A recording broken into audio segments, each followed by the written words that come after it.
पैसा पठेबै कि नहीं पठेबै एगो महीना? एक बात अहाँ कहू, जे अहाँ सब दिन कहै छियै मालिक देबे नहीं केलकै, मालिक देबे नहीं केलकै, अहाँ कमाइ छियै तऽ करै की छियै? ऐसे तऽ गाँवेमे बैसल रहू सएह नीक रहै। हाँ तऽ गाँवमे बैसल रही तऽ ई तऽ होइ छल जे देखै छलियै घर केना चलै छै, की होइ छै से। हाँ आ बाहरमे जाकऽ अपने मलफाइ उड़बै छै, एतऽ हमरा सब तगेदा पर तगेदा कऽ रहल यऽ। सबक खा कऽ जे गेलियै चाटि कऽ से कहिया देबै पैसा? नहीं यऽ केओ रुकैवला, सब हमरा तऽ जान छीन लै यऽ।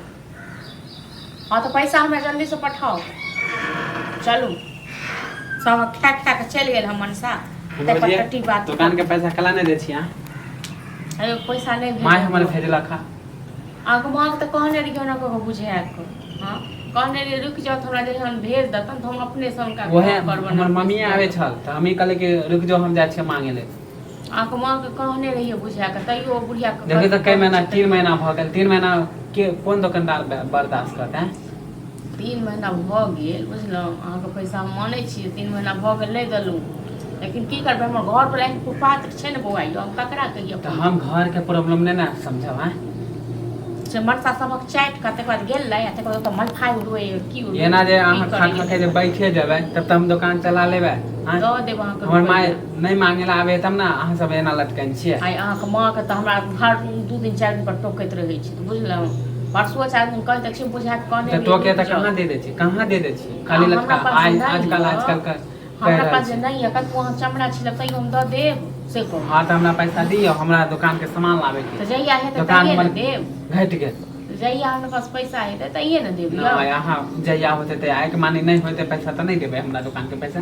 एहनो कतो से भेले हां, ककरो के त कहै छै जइया होते तइया देबे। के गांव सब कतो भाग जेबे, इहा गांव में रहबे हम, इहा गांव के सामान एहन हम सामान बेचबै त बस दुकान फैलते रह जाबे। कते कहाँ मतलब अहाँ के मां होते नहीं बाजे छै, गांव होते नहीं बाजे छै। नहीं उधारी ले छै, पैसा ले छै, हमरा पैसा दे दियो, हम कला बोलब अहाँ हैं द देब अहाँ के रुपैया। मतलब किछ दिन हमरा और टाइम दियो। एनते पूरा गांव वाला सब ले ले के हमरा खा खा के बैठ गेला, पैसा नहीं दे हम। मतलब पूरा गांव वाला कथि हमरे सुनाब? त केकरा सुना? सब ले ले सब त हम पूरा गांव के जमा खर्च हम नहीं ले छै, सबटा का पूरा हम पूरा गांव ले देले। हां त नहीं दे, हमर पैसा दे दियो, हमरा 10 दिन के अंदर हम टाइम दे छी। नहीं छिए ककरो पैसा बचा दै छी, बुझलौ? पैसा जहिया है त हम अहाँ के जाके अपने से द आएब। और किछ हमरा सामान लावे के है, 10 दिन के अंदर में हमरा पैसा दियो। हमरा आप ज्यादा बर्दाश्त बहुत हो गेल। आई महीना में रुक जाओ, हम अहाँ के द देब। 3 महीना भ गेल आ नहीं तो 5000 के सूद बढ़त, अब ज्यादा अथी करबै त। आ मतलब अहाँ के दुकान के सामान नहीं छै त कहां सूद लेबै? हां त टाइम पर 1 महीना के टाइम ले ले, 1 महीना से 3 महीना से कोनो पैसा रुपया कर्जा के नहीं न कर्जा नहीं ले छी हमहु तक, हमरो त अगला पैसा मांग रहल है जेकरा से लायल छी। सब इहे समाज में रहते, बुझलो न? आइ अहाँ के पास दुकान य, अहाँ के हम रुपया खेने छी 5000 रुपया, त तै कहां सूद लेबै?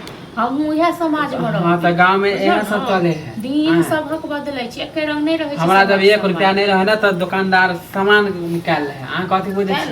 सब उधारी नहीं मिले है, नहीं रहै छै मार्केट में उधारी नहीं मिले है। हमरा पास अखन नहीं है पैसा, अखन जो हमरा अहाँ कतबो किछु गोलियो लगा देब न त हम नहीं द सकब। हां त हम दै छु ना 10-15 दिन के समय हमर पैसा दियो त बस महीना के टाइम दियो, ठीक छै न? सूद जब बढ़त तब अपने जब देबे नहीं देब तखन त अहाँ देबे नहीं करब जे खेने छी सिया सूद के। हां त जाय छु अभी अपने सूद बढ़त त हमरा नहीं काम पार छी। एहन कहीं को हुआ नहीं 5000 के सूद जब चलत तब नहीं को हुआ।